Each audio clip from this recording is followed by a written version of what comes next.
ಕೇಂದ್ರ ಸರ್ಕಾರಿ ನೌಕರರು ಹಾಗೂ ಪಿಂಚಣಿದಾರರಿಗೆ ಮತ್ತೊಮ್ಮೆ ಸಿಹಿ ಸುದ್ದಿ ಸಿಗುವ ಸಾಧ್ಯತೆ ಹೆಚ್ಚಾಗಿದೆ. ಕೇಂದ್ರ ಸರ್ಕಾರ ಶೀಘ್ರದಲ್ಲೇ ತುಟ್ಟಿ ಭತ್ಯೆ ಅಂದರೆ ಡಿಎ ಮತ್ತು ತುಟ್ಟಿ ಭತ್ಯೆ ಪರಿಹಾರ ಡಿಆರ್ ಹೆಚ್ಚಳವನ್ನ ಘೋಷಿಸುವ ನಿರೀಕ್ಷೆ ಇದ್ದು, ಈ ಬಾರಿ ಡಿಎ 3% ಏರಿಕೆಯಾಗಿ 60ದಿಂದ 63ಕ್ಕೆ ತಲುಪುವ ಸಾಧ್ಯತೆಗಳಿವೆ. ಅಧಿಕೃತ ಘೋಷಣೆ ಇನ್ನೂ ಹೊರಬಿದ್ದಿಲ್ಲವಾದರೂ ಜುಲೈ 1, 2026ರಿಂದಲೇ ಈ ಹೆಚ್ಚಳ ಜಾರಿಗೆ ಬರಲಿದ್ದು, ಬಾಕಿ ಮೊತ್ತ ಅರಿಯರ್ಸ್ ಸಹ ನೌಕರರು ಮತ್ತು ಪಿಂಚಣಿದಾರರಿಗೆ ನೀಡಲಾಗುತ್ತದೆ ಎನ್ನುವ ನಿರೀಕ್ಷೆ ಇದೆ. ಪ್ರತಿ ವರ್ಷ ಕೇಂದ್ರ ಸರ್ಕಾರ 2 ಬಾರಿ ಡಿಎ ಮತ್ತು ಡಿಆರ್ ಹೆಚ್ಚಳವನ್ನು ಘೋಷಣೆ ಮಾಡುತ್ತದೆ. ಸಾಮಾನ್ಯವಾಗಿ ಮೊದಲ ಅರ್ಧದ ಹೆಚ್ಚಳವನ್ನು ಮಾರ್ಚ್ ತಿಂಗಳಲ್ಲಿ ಹಾಗೂ ಎರಡನೇ ಅರ್ಧದ ಹೆಚ್ಚಳವನ್ನು ಸೆಪ್ಟೆಂಬರ್ ಅಥವಾ ಅಕ್ಟೋಬರ್ ತಿಂಗಳಲ್ಲಿ ಪ್ರಕಟಿಸಲಾಗುತ್ತದೆ. ಆದರೆ ಈ ಹೆಚ್ಚಳಗಳು ಕ್ರಮವಾಗಿ ಜನವರಿ 1 ಮತ್ತು ಜುಲೈ 1ರಿಂದಲೇ ಜಾರಿಗೆ ಬರುತ್ತವೆ. ಹೀಗಾಗಿ ಘೋಷಣೆ ತಡವಾದರೂ ನೌಕರರು ಹಾಗೂ ಪಿಂಚಣಿದಾರರಿಗೆ ಯಾವುದೇ ನಷ್ಟ ಆಗುವುದಿಲ್ಲ. ಬಾಕಿ ಅವಧಿಯ ಹಣವನ್ನು ನಂತರ ಒಟ್ಟಿಗೆ ಪಾವತಿಸಲಾಗುತ್ತದೆ. 2026 ಜೂನ್ ತಿಂಗಳ all India consumer price index industrial workers ಅಂಕಿಅಂಶಗಳ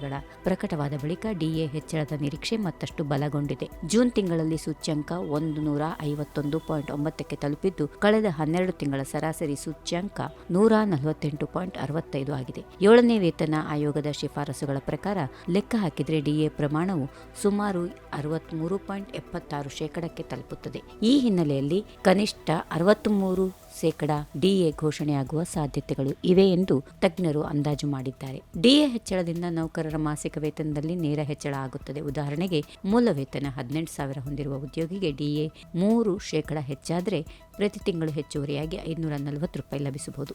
ಆದರೆ ಅದೇ ರೀತಿ 30,000 ಮೂಲ ವೇತನ ಹೊಂದಿರುವವರಿಗೆ ತಿಂಗಳಿಗೆ ಸುಮಾರು ₹900 ಹೆಚ್ಚುವರಿ ಸಿಗಲಿದೆ. ಲೆವೆಲ್ 10 ಉದ್ಯೋಗಿಯ ಮೂಲ ವೇತನ ₹56,100 ಇದ್ರೆ ತಿಂಗಳಿಗೆ ₹1,683 ಹೆಚ್ಚುವರಿ ಆದಾಯ ಸಿಗುವ ಸಾಧ್ಯತೆ ಇದೆ. ಇದರ ಜೊತೆಗೆ ಜುಲೈ 1ರಿಂದ ಅನ್ವಯವಾಗುವ ಬಾಕಿ ಮೊತ್ತವನ್ನು ಸರ್ಕಾರ ಬಿಡುಗಡೆ ಮಾಡಿದರೆ ನೌಕರರು ಮತ್ತು ಪಿಂಚಣಿದಾರರಿಗೆ ಒಂದೇ ಬಾರಿ ಉತ್ತಮ ಮೊತ್ತದ ಲಾಭ ಸಿಗಲಿದೆ. ಹೀಗಾಗಿ ಲಕ್ಷಾಂತರ ಕೇಂದ್ರ ಸರ್ಕಾರಿ ನೌಕರರು ಹಾಗೂ ಪಿಂಚಣಿದಾರರು ಈಗ ಕೇಂದ್ರ ಹಣಕಾಸು ಸಚಿವಾಲಯದ ಅಧಿಕೃತ ಘೋಷಣೆಯ ನಿರೀಕ್ಷೆಯಲ್ಲಿದ್ದಾರೆ. ಡಿಎ 63% ಏರಿದ್ರೆ ಇದು 2026ರ ಎರಡನೇ ಅರ್ಧದಲ್ಲಿ ಸರ್ಕಾರಿ ನೌಕರರಿಗೆ ಮಹತ್ವದ ಆರ್ಥಿಕ ನೆರವು ಆಗಲಿದೆ. If you like this video, ಬೇಗ ಲೈಕ್ ಮಾಡಿ, ಕಾಮೆಂಟ್ ಮಾಡಿ, ಶೇರ್ ಮಾಡಿ ಹಾಗೂ ಯೋಯೋ ಟಿವಿ ಕನ್ನಡವನ್ನು ಸಬ್ಸ್ಕ್ರೈಬ್ ಮಾಡಿ.